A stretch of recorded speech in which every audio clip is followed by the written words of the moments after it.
Hey there, in this video I'll show you 3 different ways that you can take a screenshot on your Samsung Galaxy Tab.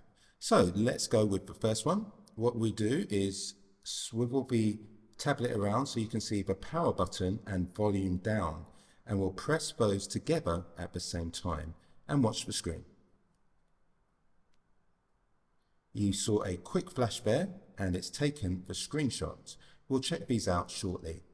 For the second way, we can swipe our hand across the screen. I kind of like to do a karate chop and swipe, like this. Yeah. And you can see it's created another screenshot. The third way to grab a screenshot is to go to the Control Center, expand this icon area, and you'll see Take Screenshots. And this will take a screenshot of whatever was behind this screen. So let's try this. Take screenshot. We have a flash. The screenshot has been taken. And now we'll just have a look at those screenshots by going to the gallery. And you can see them all in a row there.